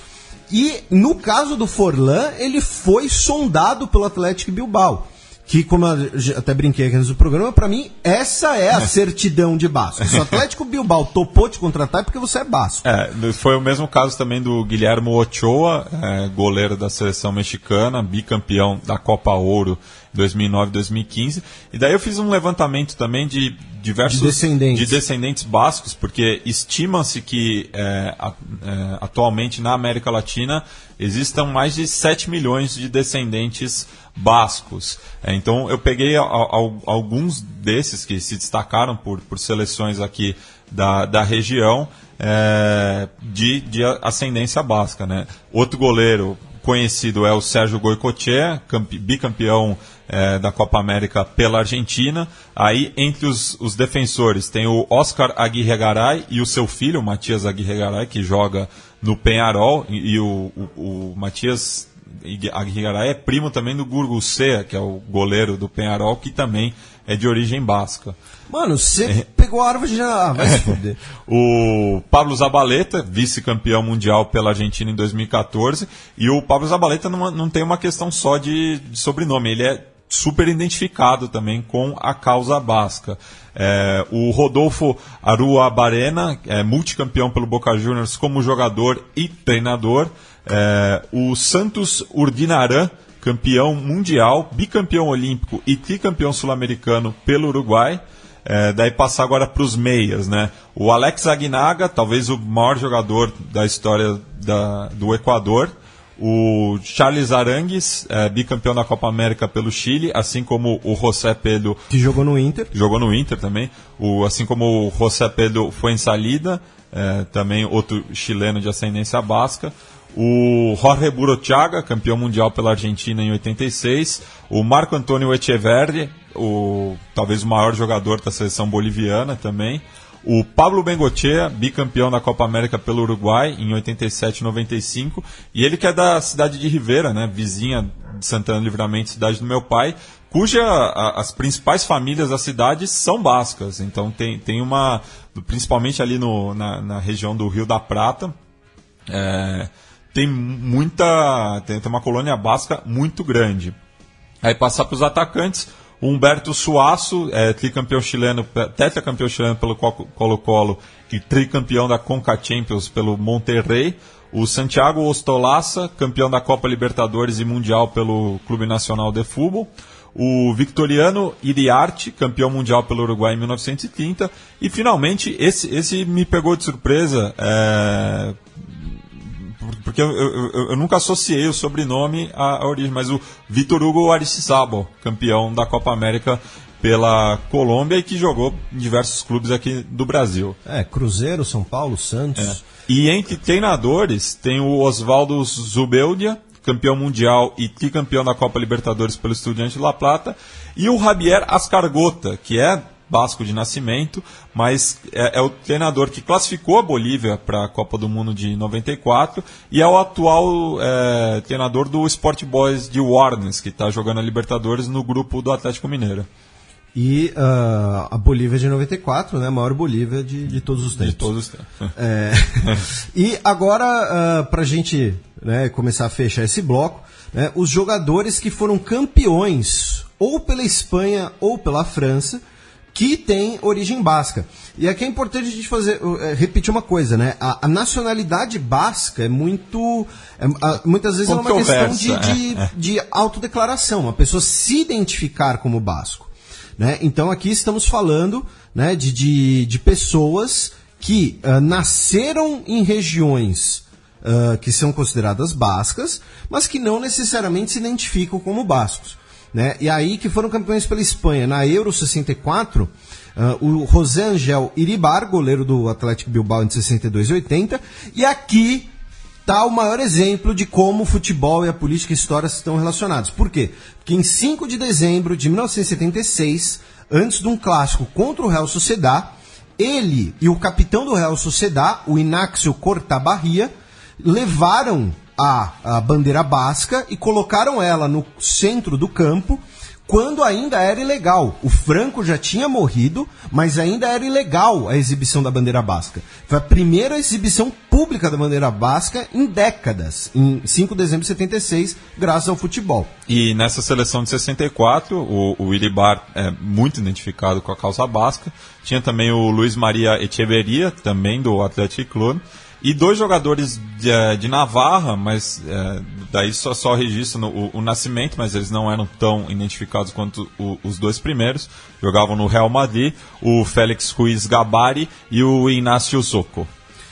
Nas Olimpíadas de 92, nós tínhamos o Miquel Lassa, lateral esquerdo, jogou entre 89 e 2003, o Atlético Bilbao, Real Sociedad, Real Madrid, e o David Villabona, volante, jogou entre 87 e 2001, jogou no Real Sociedad, Atlético Bilbao, no Racing Santander. Na Euro de 2008, tivemos o Xabi Alonso, volante, que vai encerrar a carreira daqui a algumas semanas, literalmente, jogou no Real Sociedad, no Liverpool, no Real Madrid e atualmente está no Bayern de Munique. Em 2010, além do Xabi Alonso, nós tínhamos também o Javi Martínez, né, zagueiro / volante, joga desde 2006, surgiu no Atlético Bilbao, está no Bayern. O Fernando Llorente, atacante, centroavante, grosso pra cacete, que joga desde 2003, surgiu no Atlético Bilbao, jogou na Juventus, hoje está no Swansea. E na Euro 2012, esses 3 também foram campeões. E pela França, na Euro 84, nós tínhamos o Philippe Bergeroux, goleiro, jogou entre 71 e 88. Era goleiro reserva, né? Mas tava lá. Jogou no Bordeaux, no Lille, no Auxerre. Na Copa de 98, o capitão que levantou o caneco, Didier Deschamps, volante, que jogou entre 85 e 2000, jogou na Juventus, especialmente. Ele nasceu na região basca, mas ele não tem nenhuma identificação. Ao contrário do Vicente Lizarrazu, lateral esquerdo, que jogou entre 86 e 2006, jogou no Atlético Bilbao, jogou muito tempo no Bayern de Munique. Inclusive foi o primeiro franco-basco a ter jogado pelo Atlético Clube. E isso eu não sabia. E, no caso, o Lizarrazu bastante identificado com a questão basca. E aí, encerrando aqui a parte esportiva, mas saindo do futebol... Não, só falar outros casos de jogadores franco-bascos, e cabe lembrar que na Gasconha o rugby é o esporte mais popular. Então, durante a pesquisa, eu achei diversas referências a jogadores de rugby, mas futebol... O senhor está proibido de citá-las? Não tanto. Também na Copa do Mundo de 2014, o terceiro goleiro da França, o Stéphane Ruffier, também é de origem basca. Tem o François Grenet, lateral direito com passagens por Bordeaux, Derby County, Nice e Rennes, e ele entrou no segundo tempo da vitória do País Basco por 5-1 diante do Uruguai. E nesse amistoso, inclusive jogou pela seleção uruguaia um jogador com sobrenome basco, mas que a origem não é basca, né? O Zalaeta é um sobrenome basco, mas ele é claramente afro-uruguaio. Tem um volante atual, o Panty Cirillier, que está há 13 temporadas no Toulouse e também já foi convocado 3 vezes pela seleção basca. 13 temporadas? 13 temporadas no Toulouse. Toulouse? Então é porque ele é ruim. Se ele fosse bom, eu já tinha tirado ele de lá. O atacante, que talvez seja uma das maiores revelações do futebol basco na atualidade, o Aymeri Laporte, que foi revelado pelo Clube Deportivo Basconia, que é uma filial do Athletic Club. Joga atualmente no León, sendo inclusive incluído na seleção ideal de La Liga na temporada 2013-2014. E após polêmicas declarações sobre a possibilidade de defender a Espanha, ele foi convocado pelo Didier Deschamps, inclusive, para as eliminatórias da Copa do Mundo no segundo semestre do ano passado.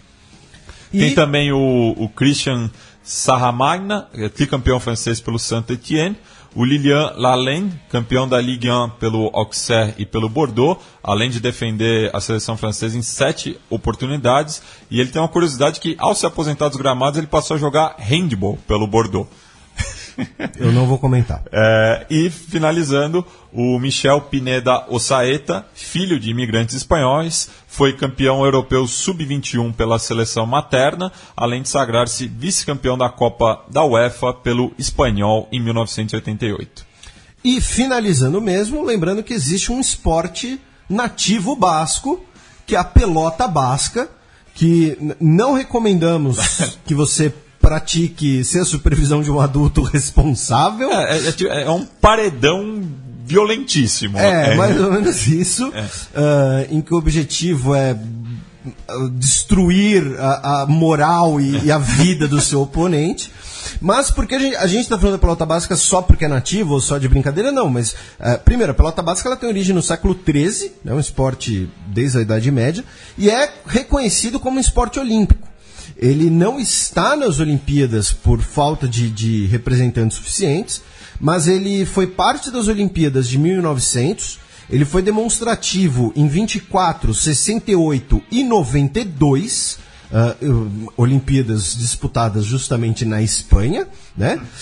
E ele é reconhecido como esporte olímpico, ou seja, se tiver um número mínimo, se atingir o número mínimo de federações ali necessárias, ele pode pleitear uma vaga nas Olimpíadas. Acho improvável, mas então os bascos não apenas são bons de bola, mas também tem ali o seu esporte básico tradicional, que inclusive deve ser responsável por metade dos homicídios que ocorrem no País Basco, porque, mano, joga no YouTube pra vocês verem depois a violência umas boladas desse negócio. O negócio é complicado. E até por conta do relevo montanhoso da região, o País Basco tem muita tradição também no ciclismo, né? Ciclismo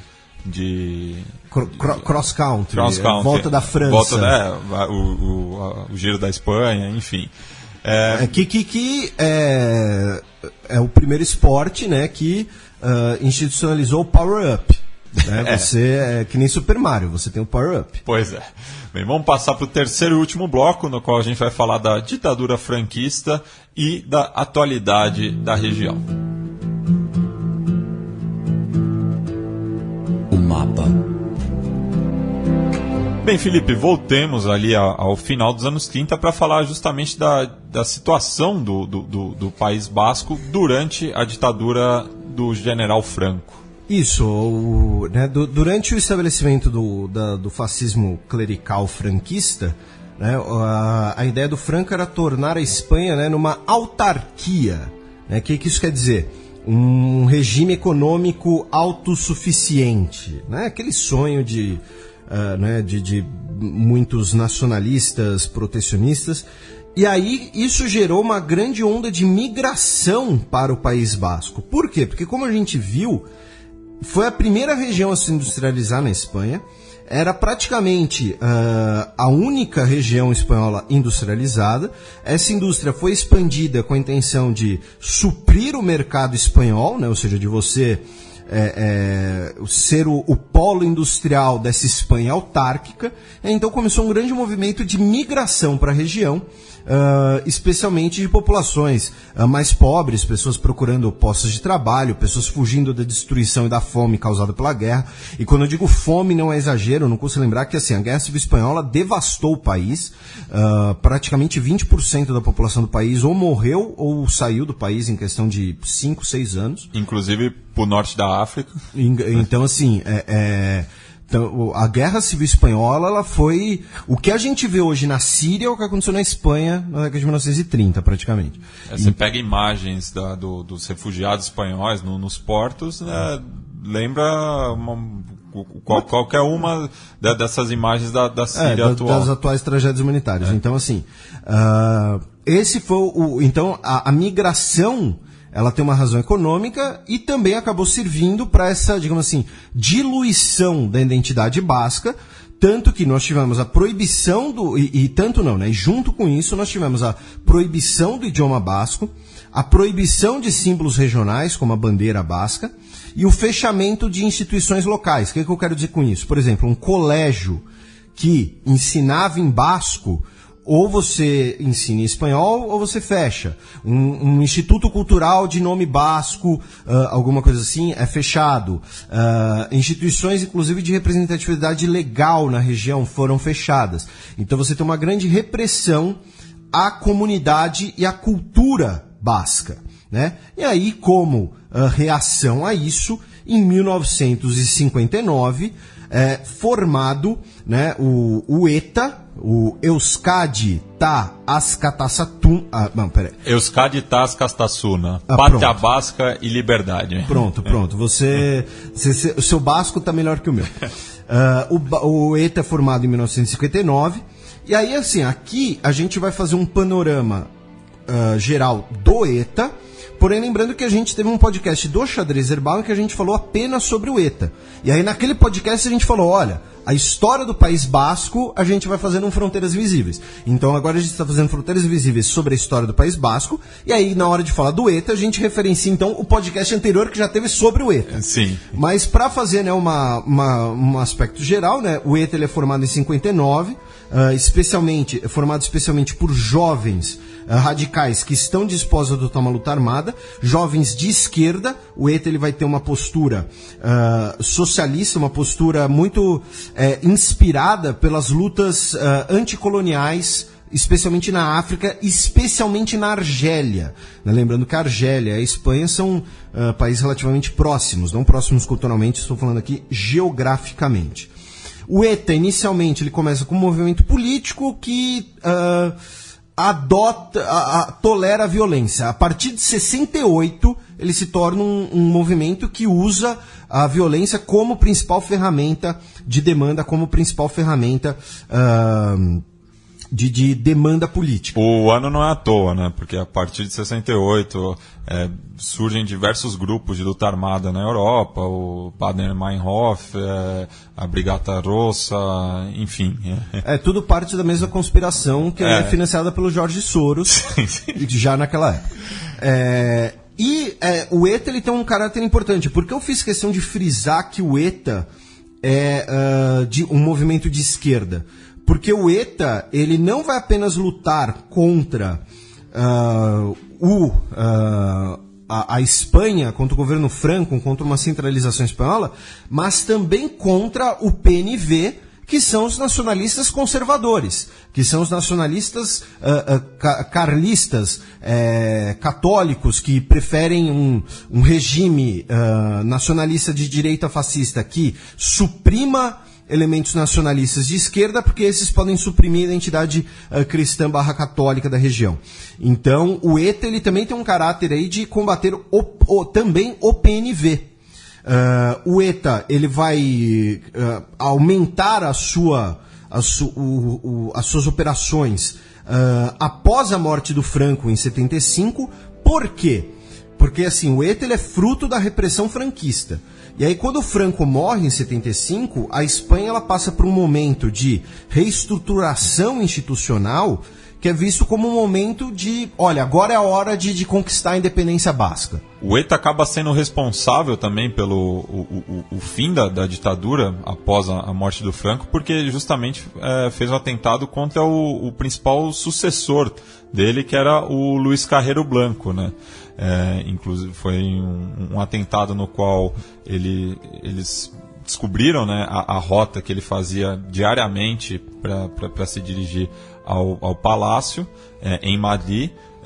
Eles esconderam dinamites embaixo no subterrâneo, né, numa dessas vias, e quando ele passou, detonaram esses explosivos e o carro do Carrero Blanco subiu uma altura equivalente a um prédio de 5 andares. E daí até criou-se uma prova, né, que era Arriba Hispânia, Arriba Franco, mais alto que Carrero Blanco. Então, indicando que o Franco podia ser o próximo alvo. Isso foi 2 anos antes da morte do Generalíssimo. E aí, né, e esse talvez tenha sido o principal, né, ato armado do ETA. Afinal, você matou o sucessor do Franco, né? E aí, depois que o Franco morre, o ETA ele passa ali e aumentar suas atividades, tanto que mais ou menos de 79 até 85, 86, dependendo do parâmetro, é basicamente um período ali de guerra dentro do País Basco e do País Basco contra o governo central espanhol. Alguns marcos e referenciais desse período são, primeiro, em 78, tem um novo referendo constitucional para aprovar um referendo constitucional para aprovar uma nova Constituição espanhola pós-Franco. E o voto no País Basco ele é bastante dissonante com a Espanha, né? Enquanto no restante da Espanha apenas 10% da população, 12%, rejeita essa nova Constituição, no País Basco ele vai para 25%, quase 30% em algumas regiões. E essa luta entre o País Basco, e por que eles rejeitaram essa Constituição? Em parte porque eles disseram que os bascos não tiveram voz, e também porque Navarra se separava oficialmente do País Basco, e aí os movimentos nacionalistas socialistas consideravam isso uma forma, inclusive, de você enfraquecer o País Basco. E a Constituição foi negociada até 1983, é nesse período em que os bascos, né, justamente vão ter maior parte aí das suas ações. E é bom lembrar que não foram apenas o ETA que operou, que tinha atividades armadas classificadas como terroristas pelo governo de Madrid. Nós também tínhamos os Comandos Autônomos Anticapitalistas, o IK, o Irautza e o Irintzi, que operava na França. E o Irintzi era combatido pelo próprio ETA. Por quê? Porque o ETA, como vocês viram, né, na notícia das últimas semanas, o ETA ele combatia a Espanha, no País Basco espanhol, e usava o País Basco francês como refúgio, como esconderijo. É onde escondiam armas, é onde integrantes procurados pela polícia iam lá até a poeira baixar um pouco, esse tipo de coisa. Então eles consideravam que o Hintze, chamando a atenção do governo francês, ia apenas aumentar a repressão contra os movimentos bascos. Então o Hintze sofreu oposição do próprio ETA. E também tivemos grupos paramilitares conservadores pró-Espanha que adotaram luta armada contra os grupos bascos. Né? O grupo antiterrorista de Liberación, o Batalhão Vasco Espanhol e os Guerrilheiros de Cristo Rei, que eram grupos conservadores de origem, né, daquele pensamento carlista, que lutavam contra os bascos. Porém, após a aprovação da nova Constituição, ou seja, em 78, nós tivemos um referendo dizendo, olha, devemos fazer uma nova Constituição? Sim. Essa Constituição foi negociada até 83 e foi aprovada em 85. E aí, o ETA e os movimentos separatistas bascos progressivamente começaram a perder um pouco da sua força, começaram a perder um pouco da sua relevância para a população, tanto que levou, né, a diversos cessares-fogo, processo de negociação e agora, finalmente, o desarmamento completo do ETA. E como a gente mencionou no programa sobre o fim do ETA, o ETA, de certo modo, hoje ele era quase anacrônico já, porque as circunstâncias que criaram o ETA, ou seja, um governo ditatorial, repressor, que não permite a identidade nacional basca, já não mais existe. Isso quer dizer que o governo espanhol atual é o ideal? Não, porque lembrando, a Espanha é uma monarquia unitária. Isso quer dizer que a Espanha toda é como se fosse uma coisa só, e extremamente centralizada em Madrid. O ideal é que a Espanha se tornasse uma federação, considerando que tem País Basco, Catalunha, Galícia, Andaluzia, várias regiões com suas particularidades. Mas as circunstâncias que criaram o ETA já não mais existem. Nos anos 1980 também foram marcados por uma grande crise econômica na Espanha, o que colaborou tanto para a radicalização da luta armada, como para depois, com essa crise sendo superada, para o fim dessa luta radical. Lembrando que quando a Espanha entra na União Europeia, entram muitos investimentos europeus na Espanha, final da década de 1980, início da década de 1990. As Olimpíadas de Barcelona em 92 são chamadas de Olimpíadas da União Europeia, porque quem construiu as coisas foi a União Europeia. É quando a Telefônica vai se tornar uma multinacional e tudo mais. E nesse processo nós também tivemos a garantia dos estatutos de autonomia, que no caso do País Basco Espanhol começam em 79, e aí gradualmente foram aumentando. Então hoje você tem o idioma basco legalizado, você tem ensino em idioma basco, você tem, se você for num restaurante, você tem os 2 idiomas no cardápio. E agora, em janeiro de 2017, apenas a primeira instituição autônoma, digamos assim, foi estabelecida no País Basco francês, presidida pelo prefeito de Bayonne, o Jean-René Etchegaray, que é a primeira vez que nós temos aí essa autonomia no lado francês. Hoje, né, é um pouco difícil, né, fazer um cálculo, digamos assim, de como seria o País Basco independente. Né? Por quê? Porque nós temos uma divisão cultural geográfica. Né? Repetindo, nós temos no lado espanhol o País Basco, com esse nome, Navarra, e o País Basco francês, que é parte do departamento de Pyrénées-Atlantique. Juntando as 3 regiões, nós temos cerca de 20 mil quilômetros quadrados e 3 milhões de habitantes. E desses 3 milhões, as estimativas que eu achei, as pesquisas de opinião, mas mais ou menos 1/3 se identifica como basco. Ou seja, não é um número grande de pessoas e não é a maioria também. Porém, o País Basco ainda é uma das regiões mais ricas da Espanha, é a região espanhola com maior renda per capita. Eles têm uma renda per capita 40% maior do que a média da União Europeia.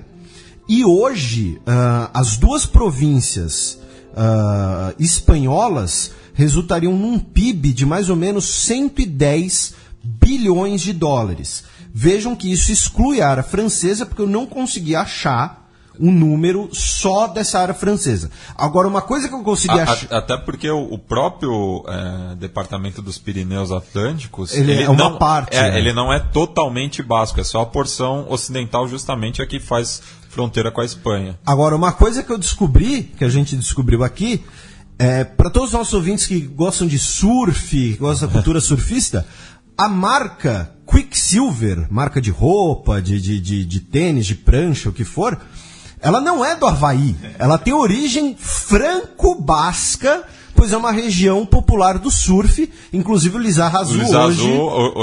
após a aposentadoria, se tornou surfista profissional. Então, né, aquelas bermudas floridas da Quicksilver não são havaianas. A sede fiscal, a empresa nasceu no País Basco.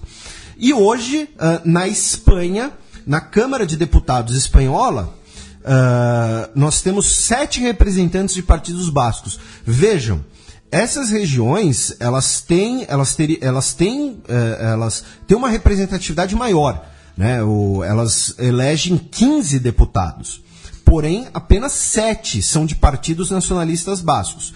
No caso da Câmara dos Deputados, estamos falando de 5 do PNV, o partido mais antigo, que é o partido, digamos assim, basco carlistas, e 2 do Bildu, que é um partido separatista, que assim, fazendo uma analogia, tá? É como se fosse o partido político ligado aos ideais do ETA, né? Um partido de esquerda, de um separatismo autônomo basco. No Senado, nós temos 6 representantes do PNV e 1 do Bildu. Ou seja, também temos apenas 7 representantes de partidos nacionalistas bascos, e aí, no caso, um a mais para o partido mais moderado, digamos assim, que é o partido que defende os interesses bascos dentro da Espanha.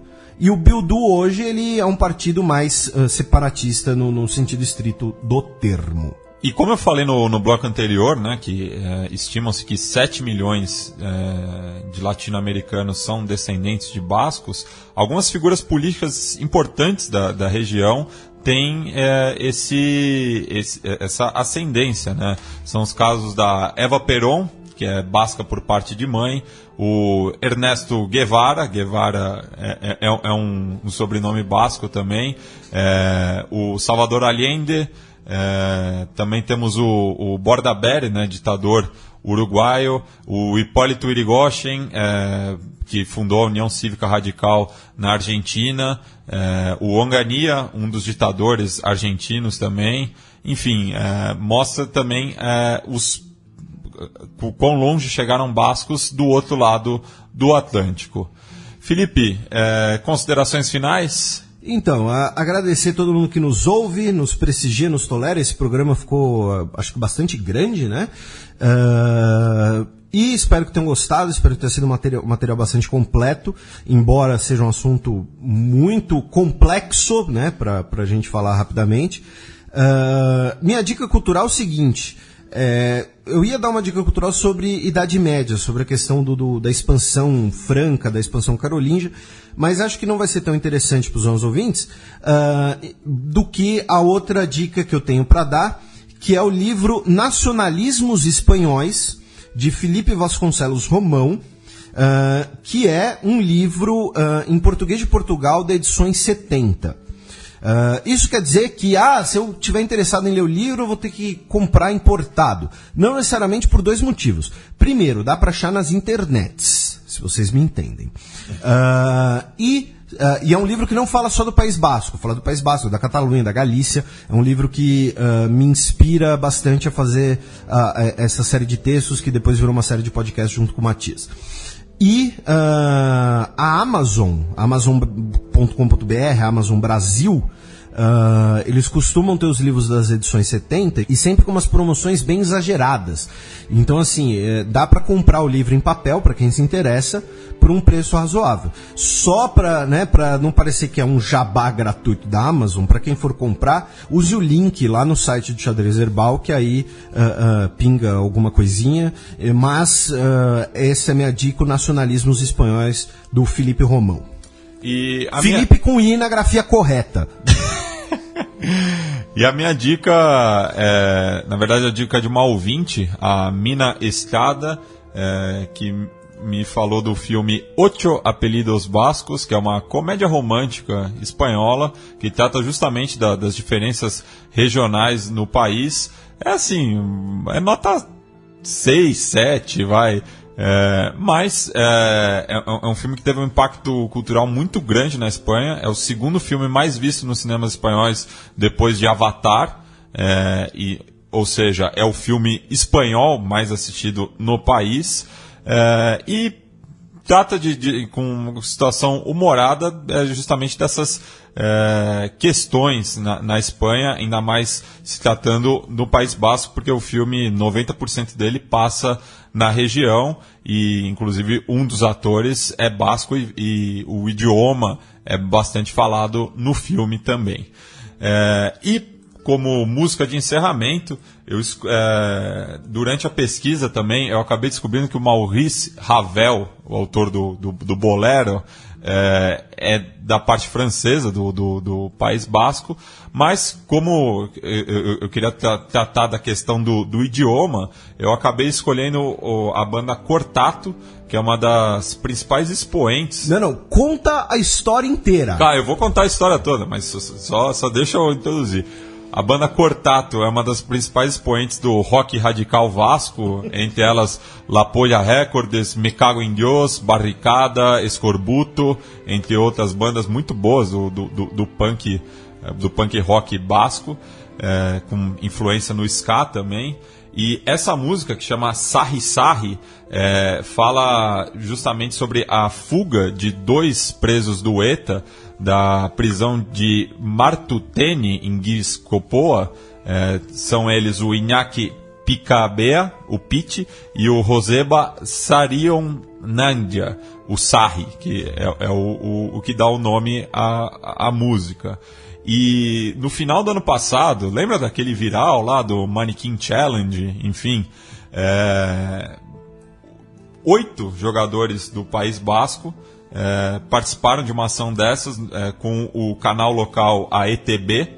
São eles o Lecui, o Eraço e o Merino do Atlético, o Arbila e o Undercapa do Eibar, o Bernite da Real Sociedade e o Sérgio Llamas do Alavés e o Oyer Sanjurro do Osasuna. Eles participam desse Mannequin Challenge e no final eles começam a dançar ao som de Sarri Sarri, que é a música de encerramento desse Fronteiras Invisíveis.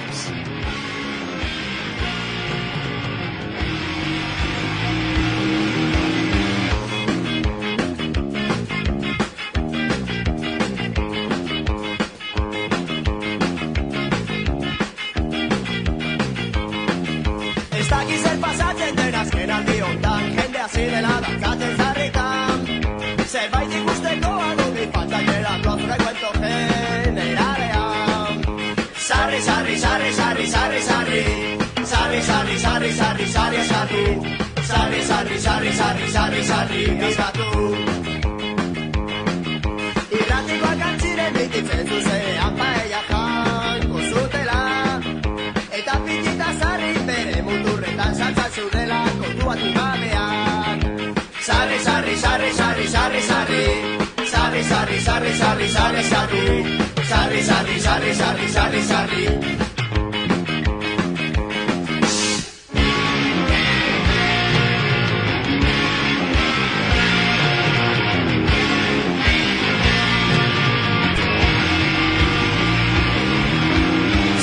Sortean doinu gozoagorik, zarri dio herriak, zapallazos paturik. Iruñeko entxerroa, desentxerroa, hemen zapigorria, zerua doestatzen.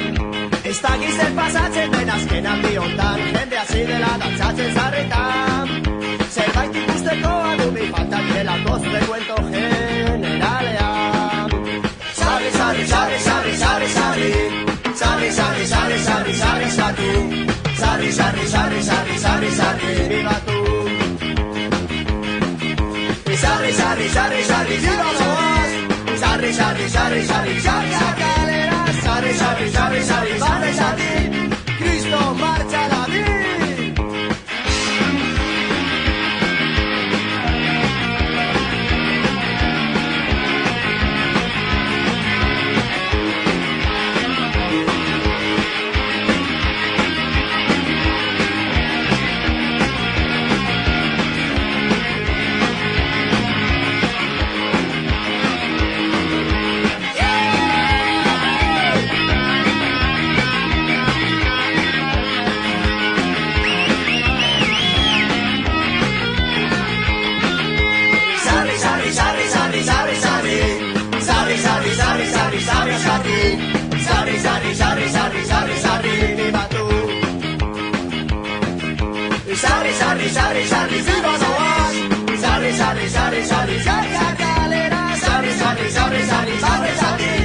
Cristo marcha a la